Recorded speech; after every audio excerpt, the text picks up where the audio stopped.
kabarnya? Pasti baik dong. Wah, kebetulan banget nih Sobat Umi, Nadia lagi main-main air nih. Kalau udah ketemu air rasanya seneng banget. Nih Sobat Umi lihat deh, airnya jernih banget. Nah, siapa sih Sobat Umi yang nggak menganggap air ini penting untuk kehidupan kita? Pastinya penting kan? Setuju nggak? Kalau nggak ada air nih Sobat Umi, rasanya nggak bisa hidup ya, bener nggak? Tapi nih Sobat Umi terkait dengan air, gimana dengan daerah lain tempat Sobat Umi kita tinggal yang air ini mengandung kadar kapur yang tinggi? Pastinya nggak baik kan buat kesehatan? Tapi tenang Sobat Umi, di Bumi Ke Satu pastinya selalu ada solusi dong. Solusi seperti apa dan dari Sobat Bumi kita yang mana? Makanya jangan kemana-mana ya, tetap di Bumi Ke Satu.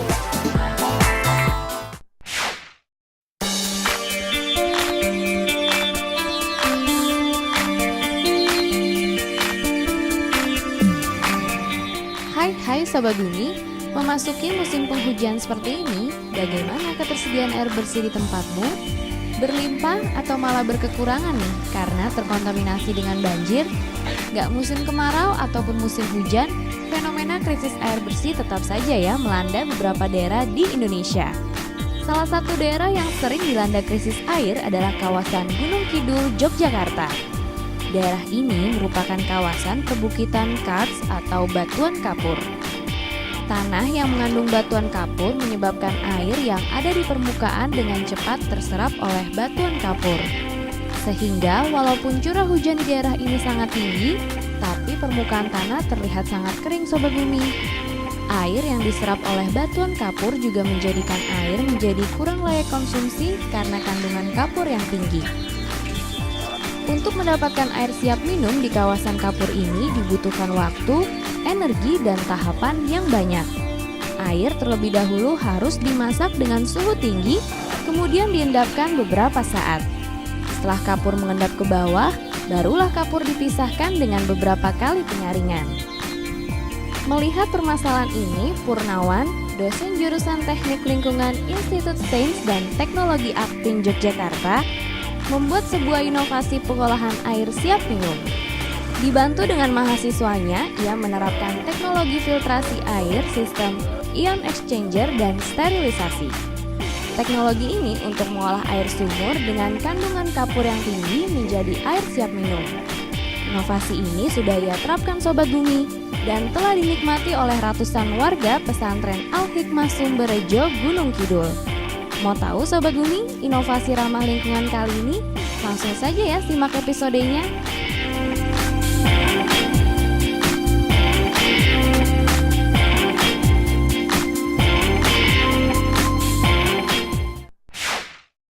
Nah, Sobat Bumi yang melakukan proyek lingkungan kali ini itu adalah dosen dari Institut Sains dan Teknologi Akprin Yogyakarta. Beliau ini nih Sobat Bumi banyak membangun filtrasi air di daerah Yogyakarta. Dan kebetulan nih di episode kali ini proyek filtrasinya itu dilakukan di Gunung Kidul, Yogyakarta. Mau tahu tentang lebih jelasnya dari proyek filtrasi air ini? Kita lihat yuk obrolannya.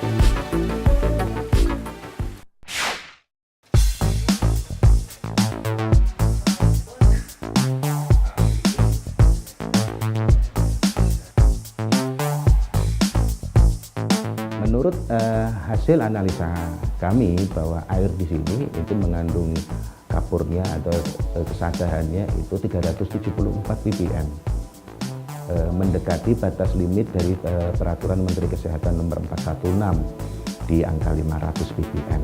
Dampak yang ditimbulkan selain secara estetik, tetapi juga dampak terhadap kesehatan. Ada yang kemudian masyarakat di sini gejala buang air kecilnya kesulitan, kemudian ada karena ada pengendapan kapur. Ya, memang teknologi filtrasi cukup banyak. Tergantung dari tujuan apa air itu akan diolah. Kalau kemudian air itu hanya suspended solid atau kotorannya saja yang mau dipisahkan, itu cukup menggunakan filtrasi biasa yang menggunakan sand filter. Tetapi karena tadi yang sudah kami sampaikan bahwa di sini itu karakteristiknya adalah kesadarannya tinggi, dengan cara filtrasi yang menggunakan sand filter biasa itu tidak akan mengurangi kadar kapurnya.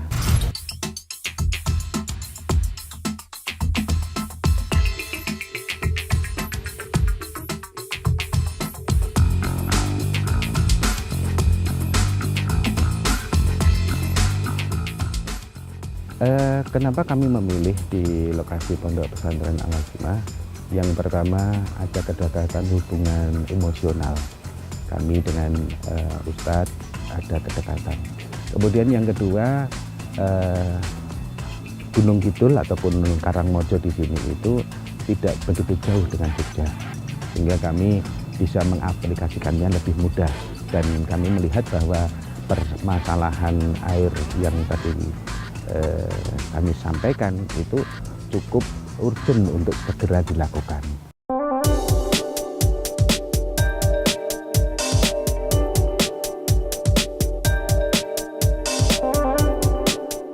Untuk kaitannya dengan energi, cukup efisien penggunaan sistem filtrasi ini, karena hitungannya jauh dibanding dengan secara konvensional. Mungkin bisa dihitung, kalau dihitung sekitar 1/5-nya daripada secara konvensional. 1 meter kubik air bersih dengan cara ion exchanger ini hanya membutuhkan sekitar 0,7 kWh per meter kubiknya. Karena air merupakan kebutuhan hakiki manusia dan semakin keterbatasan baik secara kuantitas dan kualitasnya semakin menurun, saya cukup tertarik untuk mempelajari kaitannya dengan metode penjernihan air, baik dengan cara filtrasi ataupun reverse osmosis maupun dengan cara yang lain. Sobat Umi, kalau lagi musim hujan seperti ini nih, lihat deh, airan-airnya nih pada saluran nih menjadi keruh karena sedimen tanah yang terbawa oleh aliran air. Nah, harusnya nih air keruh seperti ini bisa ya dilakukan penjernihan melalui filtrasi air. Nah, kalau filtrasi air yang dilakukan Sobat Umi kita ini, itu ada beberapa tabung Sobat Umi, yang setiap tabungnya itu punya perlakuan berbeda-beda, dari awal sampai akhirnya air tersebut bisa diminum. Kira-kira prosesnya seperti apa ya Sobat Umi, dari air yang mengandung kadar kapur yang cukup tinggi bisa diminum oleh penduduk di sekitar sana? Kita lihat yuk di segmen Kulak-Kulik yang satu ini.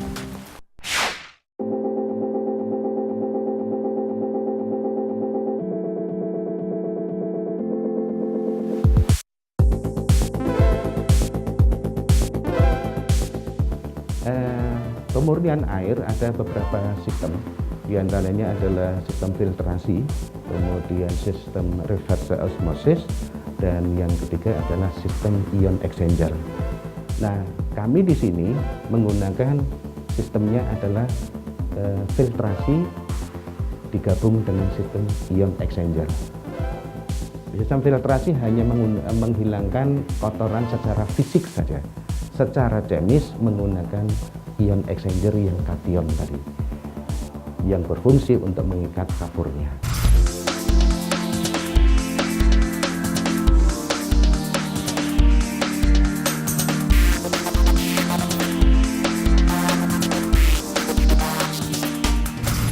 Tabung yang pertama berisi pasir silika.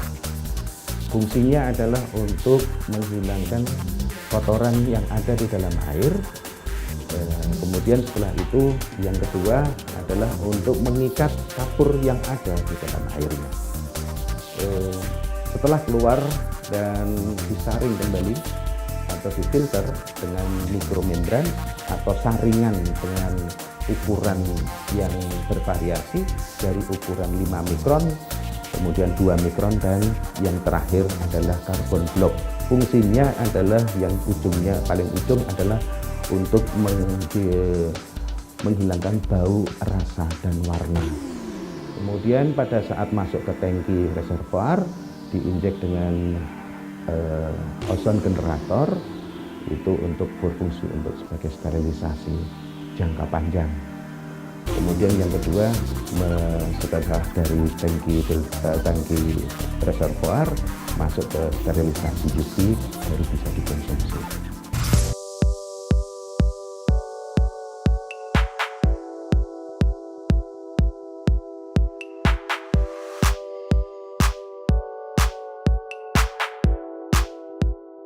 Oke, tadi Bapak Purnawan sudah menjelaskan bagaimana cara proses pengolahan air di Pondok Pesantren Al-Hikmah di Karangmojo. Kami di sini bertiga telah menyiapkan prototipe pengolahan air yang sama persis yang berada di Karangmojo, Gunung Kidul.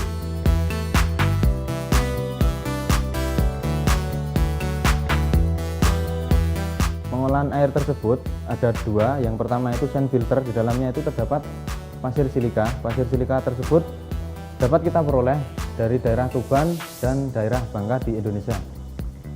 Kemudian air sebelum diolah kita cek dulu kesadaran ataupun kadar CA-nya, kadar kapurnya dengan menggunakan larutan buffer, manfer, dan larutan ETA. Kemudian nanti dapat diketahui jumlah ppm dari kapur tersebut di dalam air.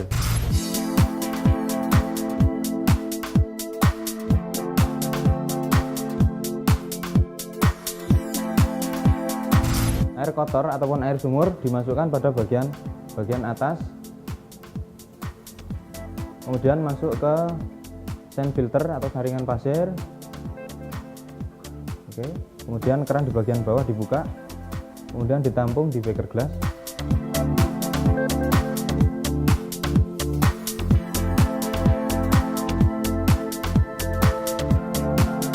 Kemudian air dimasukkan ke penukar kation di sebelahnya.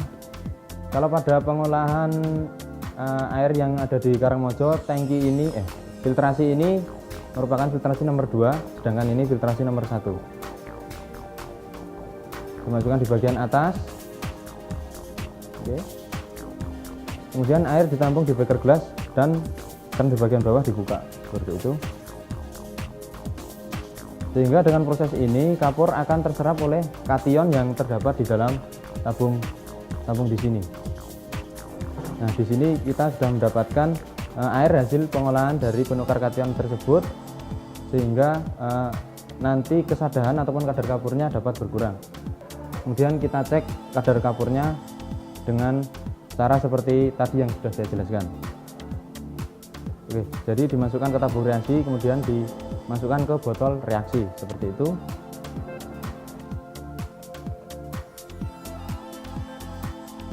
Tetes, kemudian digosok. Nah, ini kita dapat melihat hanya dengan satu tetes maka larutannya sudah menjadi biru, sehingga dapat kita simpulkan kalau satu tetes itu mewakili 17,1 mg per liter, sehingga air hasil pengolahan tersebut kandungan kapurnya hanya 17,1 ppm atau 17,1 mg per liter.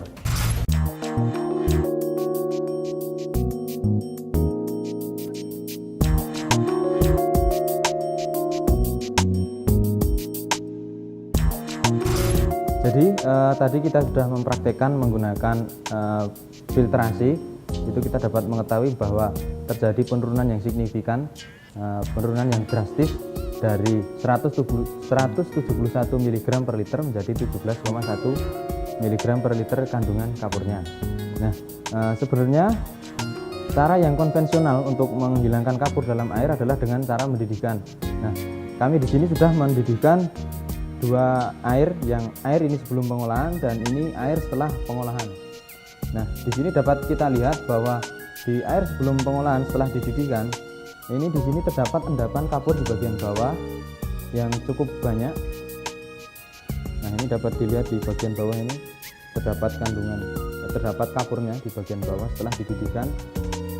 Kemudian pada air yang setelah pengolahan ini hanya sedikit kandungan kapur yang terendap, mungkin hanya beberapa saja karena tadi kandungannya cuma 17,1 mg per liter. Dapat dilihat secara fisik kalau sebelum pengolahan dan setelah pengolahan ini tingkat kejernihannya juga berbeda. Yang setelah pengolahan ini jelas terlihat lebih jernih dan ini masih agak keruh seperti itu.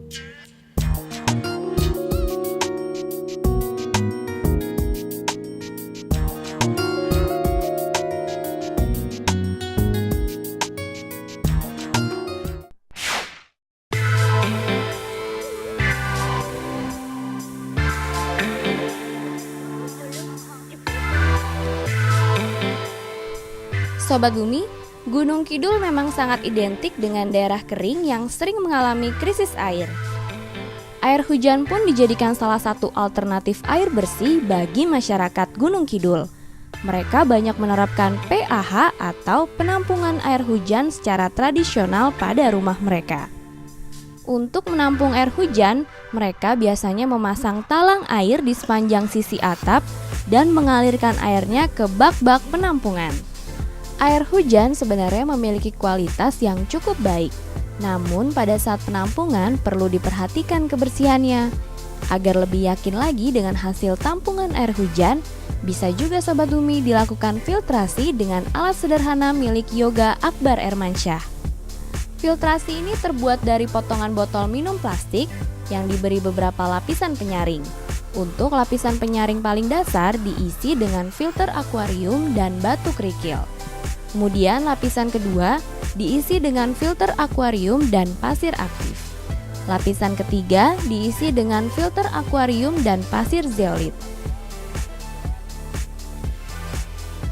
Kemudian lapisan keempat diisi dengan karbon aktif, sedangkan lapisan terakhir diisi dengan batu besar dan batu kapur. Semua bahan yang ia gunakan memiliki fungsinya masing-masing.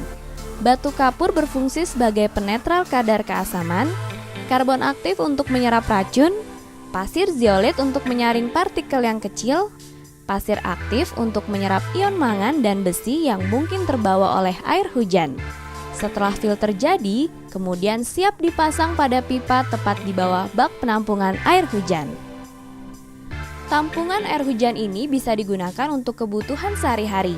Bisa juga digunakan sebagai air minum, namun harus direbus terlebih dahulu Sobat Bumi. Gimana Sobat Bumi? Sudah nambah ilmunya? Sudah siap beraksi dong? Mumpung masih musim hujan nih, ayo optimalkan penggunaan air hujan sebagai salah satu solusi hemat sumber daya air.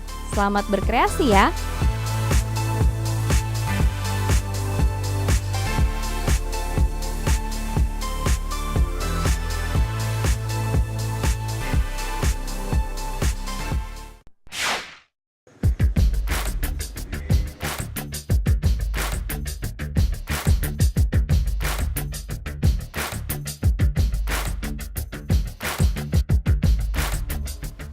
Ya, saya sangat setuju sekali kualitas air kita sangat tercemar ya, karena seperti beberapa puluh tahun yang lalu lah kita flashback ke belakang itu sungai-sungai sewaktu saya kecil mungkin sungai-sungainya masih dalam, terus masih bisa kita lihat secara fisik mungkin masih bersih dari sampah, dari rumah tangga itu juga. Dan juga pencemaran sungai itu sendiri juga seperti dari industri ya. Industri langsung membuang limbah hasil dari pengelolaan mereka langsung dibuang ke sungai. Nah, itu sangat-sangat mencemari dan mengurangi kualitas dari air bersih kita itu sendiri, seperti itu. Ya, selain metode tadi yang ketiga tadi, dapat juga digunakan air bersih, tidak hanya digunakan sekali pakai. Jadi air bersih bekas cucian sayur, terus bekas cucian piring itu juga bisa digunakan untuk menyiram tanaman lagi, untuk mengepel lagi. Jadi air bersih yang kita gunakan itu tidak terbuang sia-sia hanya untuk sekali pakai. Jadi sebenarnya pengolahan yang ada di Karangmojo itu kan tujuannya untuk air minum. Jadi untuk kebutuhan lainnya seperti untuk mandi ataupun untuk menyirami tanaman itu malah pengolahannya lebih simpel. Jadi tidak perlu sterilisasi bakteri patogen. Seperti yang sudah saya laksanakan bersama Pak Purnawan juga, penyediaan air bersih di sekitar bantaran Kalicode itu pengolahannya hanya difiltrasi menggunakan pasir dan karbon aktif, kemudian diberi desinfektan dengan menggunakan klorin, itu saja. Jadi tidak perlu menggunakan sterilisasi.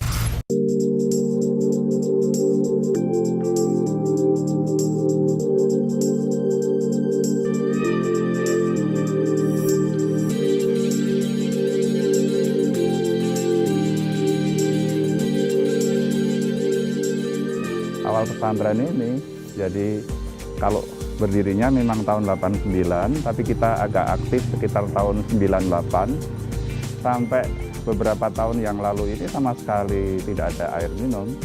artinya air minum itu ditangani sendiri oleh anak-anak dalam segala keterbatasan. Nah,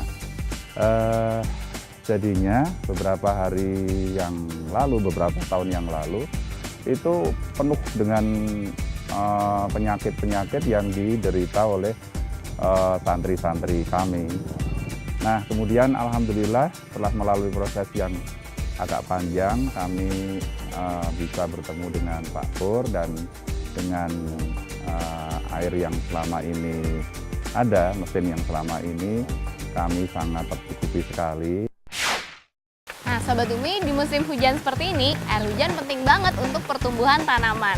Dan tanaman memiliki fungsi untuk menyimpan cadangan air. Air pastinya penting banget dong untuk kebutuhan hidup manusia. Ada nih Sobat Bumi, penelitian dari beberapa negara yang menyebutkan air bersih itu penting untuk tumbuh kembangnya anak. Apalagi di masa pertumbuhan anak tersebut. Nah, mau tahu cerita lengkapnya? Kita lihat yuk di segmen Berita Lingkungan.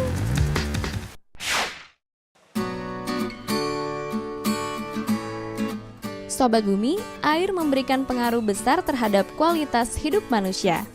Air yang bersih tentunya akan memberikan pengaruh positif bagi kesehatan dan juga perkembangan kita.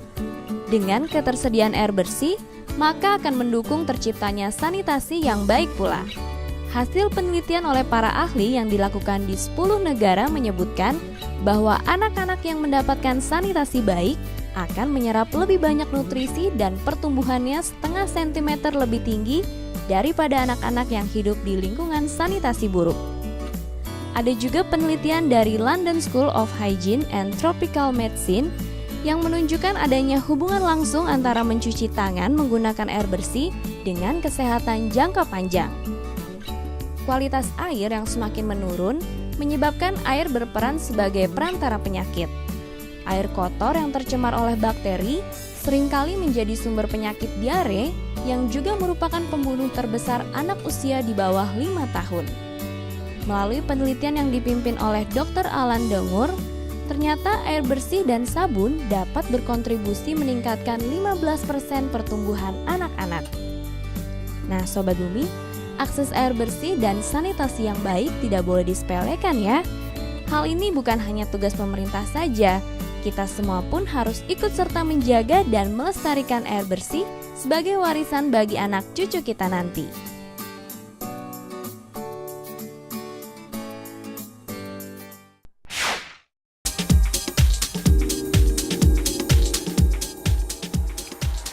Keterbatasan air karena mengandung tingkat kapur yang tinggi ternyata bisa diatasi kan dengan solusi filtrasi air pada episode kali ini. Mungkin nih buat Sobat Bumi lain yang tinggal di perkotaan yang terkadang sulit nih menerima akses air bersih untuk siap dikonsumsi, bisa nih menerapkan sistem filtrasi air pada episode kali ini. Nah, Sobat Bumi yang ketinggalan info lingkungannya, tenang aja, langsung aja follow Twitternya Bumiku1 di @bumiku1.tv. Kalau gitu nih pamit dulu ya Sobat Bumi, Bumiku1, lestarikan selalu, dadah!